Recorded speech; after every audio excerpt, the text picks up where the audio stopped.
Now, Bruce, just look right into the camera lens right here and tell us your name, your age, and where you were born. My last name is Lee, Bruce Lee. I was born in San Francisco in 1940. I'm 24 right now. And you worked in motion pictures in Hong Kong? Yes, since I was around 6 years old. And when did you leave Hong Kong? 1959, when I was 18. I see. Now look over to me, Bruce, as we talk. I understand you just had a baby boy? Yeah. And you've lost a little sleep over it, have you? 3 nights. And tell the crew what time they shoot the pictures in Hong Kong. Well, it's mostly in the morning because it's kind of noisy in Hong Kong, you know, around 3 million people there. And so every time when they have picture, it's mostly, say, around 12 a.m. to 5 a.m. in the morning. I see. They'd love that there. And you went to college in the United States? Yes. And what did you study?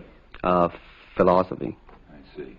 Now, you told me earlier today that karate and jiu-jitsu are not the most powerful of the best forms of Oriental fighting. What is the most powerful of the best form?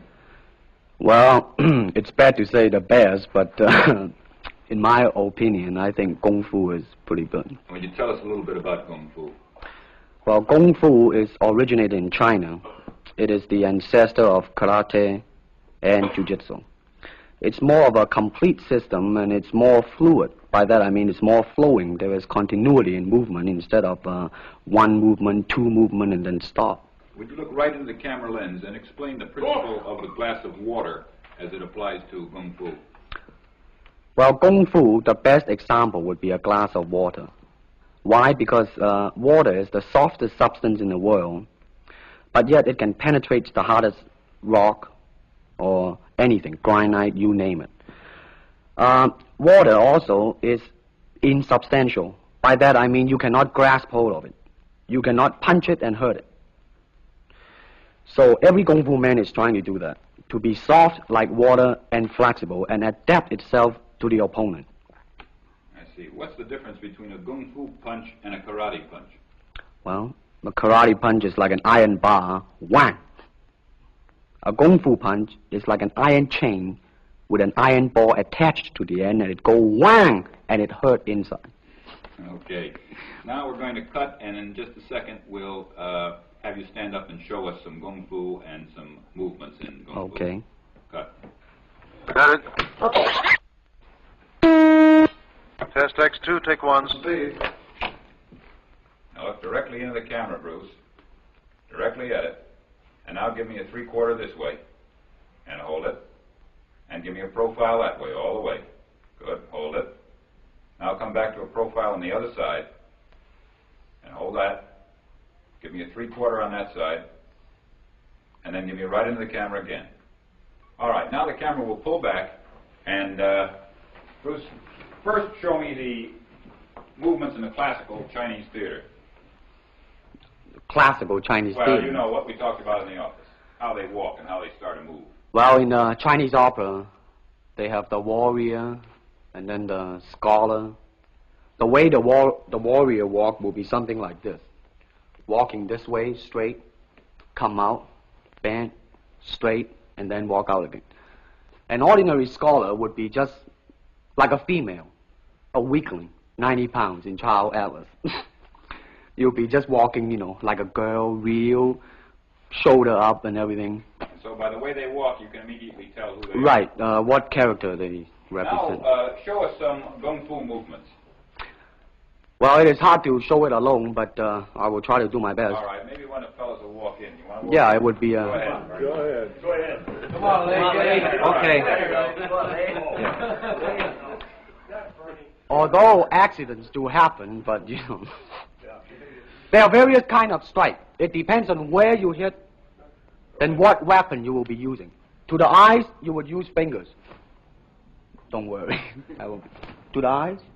Or straight at the face, from the waist, everything on. Hold it just a minute. Let's move this gentleman around this way so you're doing it more into the camera. Okay, swell. And then there is band arm strike, using the waist again into a back fist. And let's have the assistant director back up just a way. And then, of course, Kung Fu is very sneaky. You know, the Chinese, they always hit low. From high, go back to the groin. Don't worry. Now turn around the other way with you, Bruce. Oh, okay. Yeah. And, Would you want him? yes. Oh, These are just natural reactions. That's Right. That All is right. natural. Right into the camera. Cheat into the camera a little bit and show this again. All right. Go ahead. There is the finger jab. There is the punch. There is the back fist and then low. Of course, then they use leg straight at the groin or come up. Or, if I can back up a little bit, they start back from here and then come back. All right. It's kind of worried.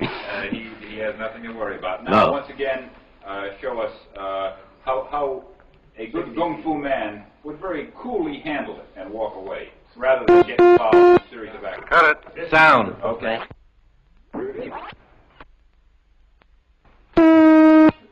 Test X2, take 2. Now, Bruce, so that we can clearly see what you're doing this time, we'll face the fact that there's nobody there. Show me now the difference between Jiu-Jitsu, which is long and involved, and Kung Fu, which is very quick if you have an opponent. All right, for instance, you will read it in a book, in a magazine and everything, that when somebody grab you, you will first do this, and then this, and then, and then, and then, and then, thousands of steps before you do a single thing. Of course, these kind of magazine would teach you to be feared by your enemies and admired by your friends and everything. See? But in Kung Fu, it always involves a very fast motion. Like, for instance, a guy grabbing your hand. It's not the idea to do so many steps. Step him right on the instep. He'll let go. This is what we mean by simplicity. Same thing in striking and in everything. It has to be based on a very minimum motion so that everything would be directly expressed. One motion, and he's gone. Doing it gracefully, not to go, yelling and jumping all over him, but to do it. Excuse me. That's it. Okay. Now, show me once again just a few movements there. Well, Kung Fu can be practiced alone or with a partner. Practicing alone, they involve forms. Some imitate a crane, a monkey, a praying mantis. This is a crane form. Start off.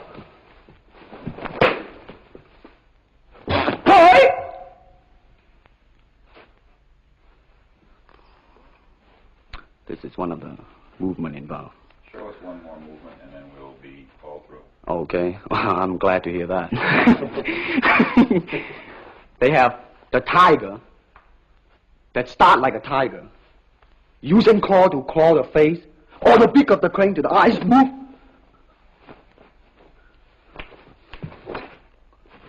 This is some of the movement involved. Thank you very much. Thank you.